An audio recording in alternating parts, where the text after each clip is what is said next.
الحمد لله نحمده ونستعينه ونستغفره ونؤمن به ونتوكل عليه ونعوذ بالله من شرور أنفسنا ومن سيئات أعمالنا من يهده الله فلا مضل له ومن يضلله فلا هادي له ونشهد أن لا إله إلا الله وحده لا شريك له ونشهد أن سيدنا وسندنا وحبيبنا ومولانا محمدا عبده ورسوله سبحانك لا علم لنا إلا ما علمتنا إنك أنت العزيز الحكيم رب اشرح لي صدري ويسر لي أمري واحلل عقدة من لساني يفقه قولي رب زدني علما كثيرا أعوذ بالله من الشيطان الرجيم بسم الله الرحمن الرحيم وإذ قال إبراهيم رب اجعل هذا بلدا آمنا وارزق أهله من الثمرات من آمن منهم بالله واليوم الآخر صدق اللہ العظیم۔ حاضرین مجلس، اللہ تبارک و تعالیٰ کا بے انتہا لا تعداد احسان عظیم ہے جس نے ہمیں انسان بنایا۔ انسان بنانے کے بعد سب سے افضل ورفع امت سیدنا محمد رسول اللہ، سب کہہ دیجیے صلی اللہ علیہ وآلہ وسلم کی امت میں پیدا فرما کر اللہ نے سب پر احسان عظیم فرمایا۔ جتنے بھی انسان اس دنیا میں آئے اور جتنے بھی انسان اس دنیا میں آئیں گے اور جتنے بھی انسان اس دنیا میں آ کر واپس اللہ کے پاس لوٹ گئے، کوئی بھی انسان اس دنیا میں نہ اپنی مرضی سے آیا ہے نہ اپنی مرضی سے جائے گا۔ اللہ جب چاہیں گے، جس کو چاہیں گے، جب چاہیں گے، جس وقت چاہیں گے بلا لیں گے۔ کوئی بھی انسان کسی بھی انسان کو موت سے نہ بچا سکتا ہے، نہ روک سکتا ہے، نہ کسی قسم کی کوئی تاخیر کر سکتا ہے۔ اس دنیا میں جتنی بھی ذی روح مخلوقات ہیں، جاندار مخلوقات ہیں، وہ سب کے سب اس دنیا سے جانے والے ہیں۔ خصوصاً اللہ تبارک و تعالیٰ نے جن و انس کے بارے میں فرمایا کہ تمہیں پیدا اس لیے کیا کہ تم میری عبادت کرو، میری فرما برداری کرو، میری اطاعت کرو۔ اللہ تبارک و تعالیٰ کے ہاں جب انسان واپس لوٹے گا تو اللہ تبارک و تعالیٰ حساب لینے پر آئیں تو ایک ایک لمحے کا، ایک ایک سانس کا اللہ حساب لیں گے۔ اللہ پوچھیں گے کہ تجھے بچپن دیا، بچپن کہاں گزارا؟ جوانی دی، اس جوانی کو کہاں گزارا، کہاں خرچ کیا، اپنی صلاحیتوں کو کہاں خرچ کیا؟ بڑھاپا دیا، اس بڑھاپے میں اس اللہ کی فرما برداری میں زندگی بسر کرتا رہا یا اللہ کی نافرمانی میں زندگی بسر کرتا رہا۔ دنیا و آخرت کا کامیاب ترین انسان وہ ہے جسے ہر آن، ہر گھڑی، ہر لمحہ اللہ کی فرمانبرداری میں زندگی بسر کرتے کرتے اللہ کی بارگاہ میں حاضر ہو گیا۔ دنیا و آخرت کا ناکام ترین انسان وہ ہے کہ جس نے ہر آن، ہر گھڑی، ہر لمحہ اپنی منچاہی کے مطابق زندگی بسر کی۔ اللہ تبارک و تعالیٰ نے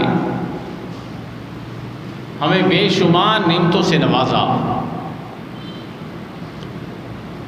ساری نعمتوں میں سب سے افضل و عرفہ نعمت انسان بنانے کے بعد اللہ تبارک و تعالیٰ نے ہمیں امت سیدنا محمد الرسول اللہ سب کے دی صلی اللہ علیہ وسلم کی امت میں پیدا فرمایا۔ اللہ تبارک و تعالیٰ چاہتے ہمیں انسان نہ بناتے، کوئی اور مخلوق میں پیدا کر دیتے، کچھ نہیں کر سکتے۔ اللہ چاہتے ہمیں انسان نہ بناتے، کسی جانور کی نسل میں پیدا کر دیتے، ہم کچھ نہیں کر سکتے تھے۔ تو انسان افضل المخلوقات ہے، انسان سب سے خوبصورت ترین مخلوق ہے، سب سے سمجھدار ترین مخلوق ہے۔ اور اللہ تبارک و تعالیٰ نے مایا کہ اے انسان تجھے اپنی عبادت کے لیے پیدا کیا۔ اللہ چاہتے آج ہم جس زمین پر بیٹھے ہوئے ہیں، جس زمین پر چل اور پھر رہے ہیں، سانس لے رہے ہیں، اللہ اس زمین کو کہے چل، کوئی دنیا کی طاقت، کوئی دنیا کی ٹیکنالوجی، کوئی دنیا کا سائنسدان، کوئی دنیا کی سپر پاور طاقت اس کو روک نہیں سکتی۔ اللہ اس زمین کو حکم دیں کہ اے زمین اوپر چلی جا، اوپر سے نیچے آ جا، کھل جا اور ساری مخلوقات کو اپنے اندر لے لے۔ کوئی بھی انسان کسی بھی انسان کو کسی بھی وقت کسی بھی حالت میں نہ بچا سکتا ہے، نہ روک سکتا ہے، نہ اس کے پاس کوئی اتھارٹی اور طاقت ہے۔ ہم نے دیکھا 2008 میں جب زلزلہ آیا، شہروں کے شہر زمین بوس ہو گئے، نام و نشان مٹ گیا۔ لوگوں نے بتایا کہ 100 150 سال پرانے بڑے بڑے پل، بڑی بڑی عمارتیں، بڑے بڑے شہر، یہاں نسلوں کی نسلیں آباد تھی، ان گناہگار آنکھوں سے خود دیکھا، زمین بوس ہوتے ہوئے خود دیکھا۔ بتاتے کہ یہاں پر نہر تھی، یہاں پر مکان تھا، یہاں پر محل تھا، یہاں پر پل تھے، کچھ نہیں بچا۔ کہاں گئی سائنس؟ کہاں گئی دنیا کی سپر پاور طاقتیں؟ کہاں گئی ٹیکنالوجی؟ الحکم للہ، اللہ کا حکم چلتا ہے ساری جہان پر، ساری کائنات پر صرف اللہ کی حاکمیت ہے، اس کے علاوہ کسی کی حاکمیت نہیں چل سکتی۔ اللہ نے امت محمد رسول اللہ صلی اللہ علیہ وسلم میں پیدا کیا، ہم آران ہر گھڑی، ہر لمحہ، ہر سانس سجدے میں گزار دیں، اس حال میں کہ موت آ جائے پھر بھی اللہ کی کسی بھی ایک ادنا سی نعمت کا ہم شکر ادا نہیں کر سکتے۔ انسان ایک روٹی کا نوالا کھاتا ہے، وہی نوالا اس کے لیے صحت مند بن جاتا ہے، وہی ایک روٹی کا نوالا اس کی بیماری کا باعث بن جاتا ہے۔ لیکن ہمارا یہ عقیدہ ہے، ہماری یہ سوچ ہے، ہماری فکر اور یہ نظریہ ہے کہ صحت دینے والا اللہ ہے، شفا دینے والا اللہ ہے، بیماری دینے والا اللہ ہے، زندگی دینے والا اللہ ہے، موت دینے والا اللہ ہے، عزت اور ذلت دینے والا اللہ ہے، تو ایک ایک نوالے کا ذرہ اللہ سے یہ پوچھتا ہے کہ اس کے لیے بیماری بنوں یا شفا بنوں۔ اللہ کے امر کے بغیر صحت مند سے صحت مند غذا انسان کے لیے بیماری کا باعث بن جاتی ہے۔ اگر اللہ چاہیں تو ایک مٹی میں اللہ شفا رکھ دیں، راکھ میں اللہ شفا رکھ دیں، یہ اللہ کا نظام قدرت ہے۔ اور اللہ تبارک و تعالیٰ نے ہمیں امت سیدنا محمد الرسول اللہ صلی اللہ علیہ وسلم میں پیدا کیا، ایمان کی دولت سے نوازا۔ انسان جب کوئی نیکی کرتا ہے، مسلمان جب کوئی نیکی کرتا ہے، حدیث پاک میں جناب محمد الرسول اللہ سب کے حدیث صلی اللہ علیہ وسلم میں کہ جنت ایک چٹیل میدان ہے،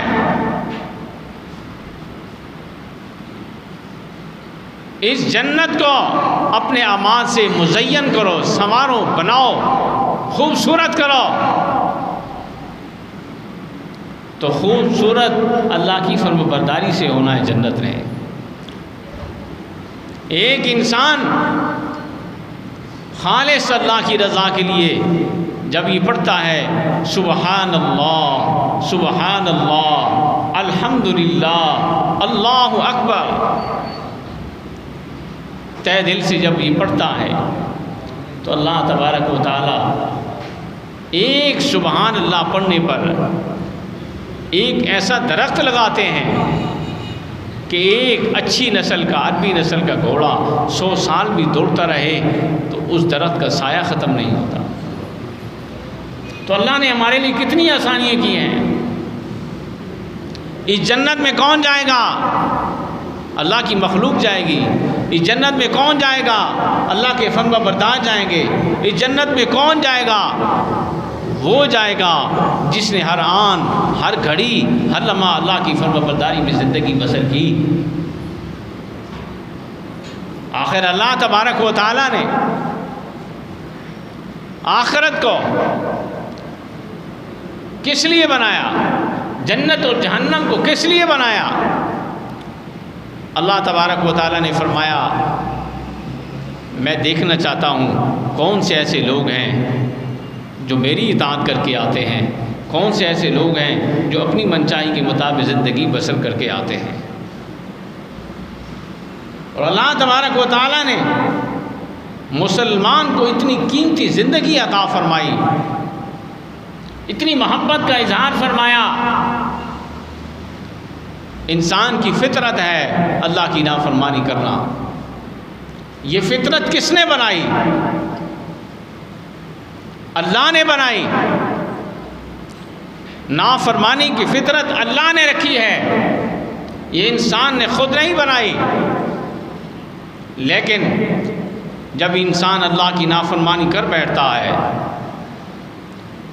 پھر اس کے ذہن میں یہ بات آ جاتی ہے کہ میرا کوئی مالک ہے، میرا کوئی خالق ہے، مجھ سے کوئی پوچھنے والا ہے۔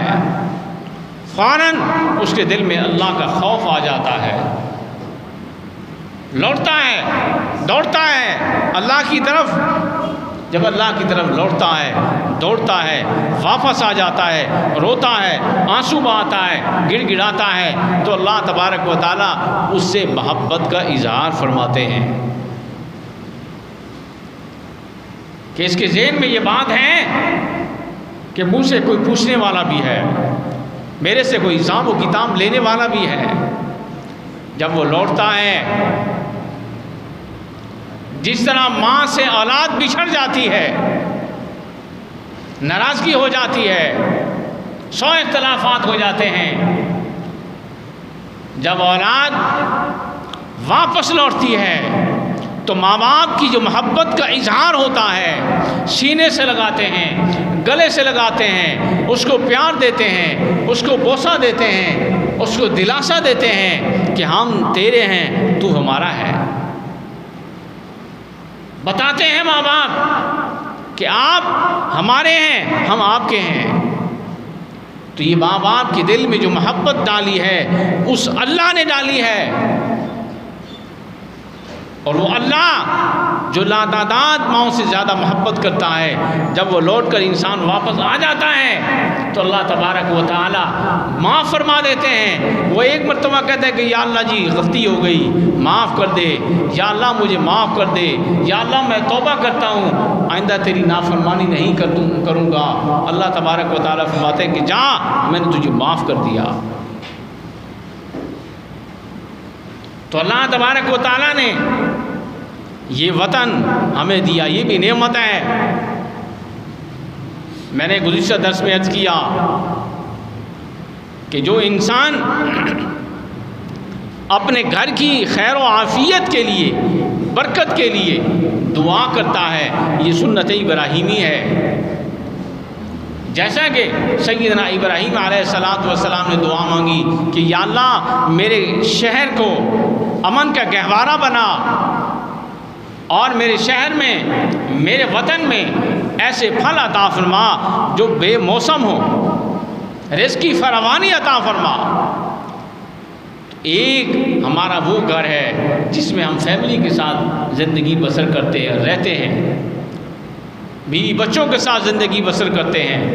ایک ہمارا یہ گھر ہے اس دنیا میں، اور ایک ہمارا گھر پاکستان ہے جس کے اندر ہم بس رہے ہیں، زندگی بسر کر رہے ہیں۔ اپنے لیے، پاکستان کے لیے، اس کی سلامتی کے لیے، اپنے بیوی بچوں کے لیے، اپنے عزیز و اقارب کے لیے، پوری امت کے لیے دعا مانگنا چاہیے۔ حدیث پاک میں نبی علیہ السلام نے فرمایا، جب کوئی مسلمان، اللہ تبارک و تعالیٰ نے ہمیں جو دین دیا کتنی برکتوں والا ہے، کتنی محبتوں والا ہے، کتنی اخوتوں والا ہے، کتنا امن کا پیغام دیتا ہے، ایک دوسرے کے رکھ رکھاؤ کا کتنا خیال کرتا ہے۔ حدیث پاک میں نبی علیہ السلام نے فرمایا کہ اگر کوئی مسلمان پریشان ہے تو وہ اپنے لیے دعا نہیں کرتا، اپنے دوسرے مسلمان بھائی کے لیے دعا کرتا ہے کہ یا اللہ اس کے حال پر رحم فرما، اس کی پریشانی کو دور فرما، اس کو صحت و تندرستی والی زندگی عطا فرما۔ جناب محمد رسول اللہ صلی اللہ علیہ وسلم کی حدیث مبارکہ، آپ صلی اللہ علیہ وسلم نے فرمایا کوئی مسلمان جب دوسرے مسلمان بھائی کے لیے دعا کرتا ہے تو اللہ تبارک و تعالیٰ جو دعا دوسرے کے لیے کر رہا ہے، اللہ تبارک و تعالیٰ فرماتے ہیں کہ پہلے میں اس کی ضرورتوں کو پورا کر رہا ہوں جو دوسرے مسلمان بھائیوں کے لیے دعا کرتا ہے، پہلے اس کے ساتھ رحم کا معاملہ کرتا ہوں، اس کی پریشانیوں کو دور کرتا ہوں۔ تو اللہ تبارک و تعالیٰ کو یہ ادا اتنی پسند ہے، اللہ تبارک و تعالیٰ فرماتے ہیں کہ یہ دیکھو ایک مسلمان بھائی دوسرے مسلمان بھائی کی خیر کی دعا کر رہا ہے، دعا مانگنے والے کے ساتھ پہلے خیر ہوتی ہے، بعد میں جس کے لیے دعا کی جا رہی ہے اس کے ساتھ خیر ہوتی ہے۔ تو میرے بھائی دوستو، اگر انسان یہ عمل کرنا شروع کر دے تو میرے بھائیو دوستو اس دنیا میں بھی خیر ہے، اس دنیا میں بھی برکتیں ہیں، اللہ کی رحمتوں کو ہم سمیٹ سکتے ہیں، ہمارے گھر میں بھی برکت ہوگی، ہمارے گھر میں بھی خیر ہوگی، ہمارے ملک میں بھی خیر ہوگی، اور امن اور سلامتی ہمارے ملک میں بھی ہوگی، ہمارے گھر میں بھی ہوگی، ہماری زندگیوں میں بھی ہوگی۔